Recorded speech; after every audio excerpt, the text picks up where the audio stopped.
Քրեական ոստիկանության կիբերհանցագործությունների դեմ պայքարի վարչության ծառայողները հերթական օպերատիվ տեղեկությունն էին ստացել հանցավոր գործունեությամբ զբաղվող մի խումբ անձանց վերաբերյալ, որոնք նախնական համաձայնությամբ եւ դերերի հստակ բաշխմամբ միմյանց գործողությունները փոխլրացնելով համացանցային զանգերի միջոցով իրականացնում էին լայնամասշտաբ հափշտակություններ։ Ստացված տեղեկությունների համակողմանի վերլուծության հիման վրա նախաքննական մարմին է ներկայացվել հանցագործության մասին հաղորդում, նախաձեռնվել է քրեական վարույթ։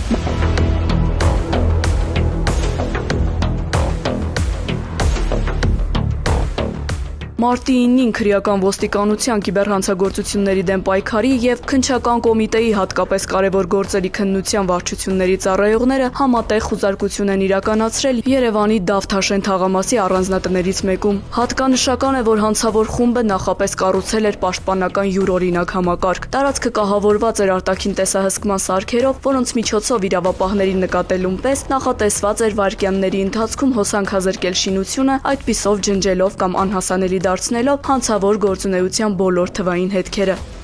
Իրավապահների արագ ու հմուտ գործողությունների արդյունքում հաջողվել է կանխել նախաքննության համար առանցքային նշանակություն ունեցող թվային ապացույցների ոչնչացումը։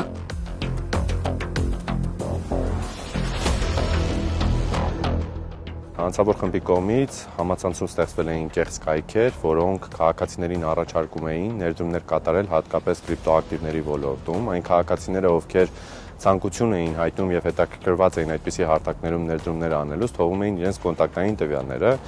այնուհետև հանցավոր խմբի կողմից ստեղծվում էր կեղծ հաշիվներ եւ այդ կեղծ հաշիվների մուտքանունները տրամադրում էին քաղաքացիներին եւ այդ կեղծ հաշիվներում մուտքագրում էին գոյություն չունեցող զրոյական արժեք ունեցող կրիպտոակտիվների վերաբերյալ տեղեկատվություններ եւ պատրանք էին ստեղծվում, թե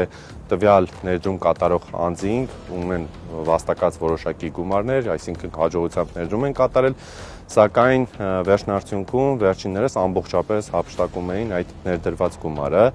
Եվ այսպես իրավապահների տեսադաշտում հայտնված 14 անձից բաղկացած խումբը գործել էր կազմակերպված եւ հստակ պլանավորված հանցավոր սխեմայով։ Կիբերհանցագործությունների դեմ պայքարի վարչության ծառայողները ձեռնարկած օպերատիվ հետախուզական միջոցառումների արդյունքում պարզել են, որ խմբի անդամները վարձակալել են առանձնատուն աննկատ մնալու համար իրականացրել ներքին լուսավորության քողարկման հատուկ աշխատանքներ եւ տարածքը կահավորել ժամանակակից համակարգչային տեխնիկայով ու կապի միջոցներով։ Գործողությունների առանցքում airdrops կամ մեթոդի կիրառումներ, մասնավորապես ստեղծելով կեղծ ներդրումային հարթակ, հմտորեն թաքցնելով իրենց ինքնությունը, նրանք հանդես են եկել կեղծանուններով, օգտագործելով հաղորդակցման հմտություններ եւ տիրապետելով մի քանի օտար լեզուների, նրանք թիրախավորել են օտարերկրյա քաղաքացիների, տրամադրելով կեղծ տեղեկություններ կրիպտոակտիվների շուկայում իբր բարձր եկամտաբերություն ապահովող ներդրումների վերաբերյալ, ինչի արդյունքում իրականացրել են խոշորամասշտաբ հափշտակություններ։ Ըստ ստացված նախնական տվյալների վերջիններս հանցավոր զանգերի կենտրոն ունեին ոչ միայն Հայաստանի Հանրապետությունում, նաև ունեն զանգերի կենտրոն տեղակայված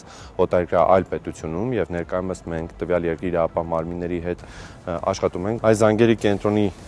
աշխատակիցները, այսպես ասած, թիրախավորել են ոչ միայն մեկ երկրի քաղաքացիներ, այլ բազմաթիվ երկրների քաղաքացիներ, իսկ հասցված ֆինանսական վնասները բավականին մեծ են եւ ներկայումս աշխատանքներ են իրականացնում մեր միջազգային գործընկերների հետ պարզելու, թե ինչ ծավալների ֆինանսական վնասներ են վերջիններս հասցրել քաղաքացիներին։ Իրականացվում են անհրաժեշտ վարույթային գործողություններ հանցավոր սխեմայի մանրամասները եւ դերակատարների շրջանակը պարզելու ուղղությամբ։ Նախաքննությունը շարունակվում է։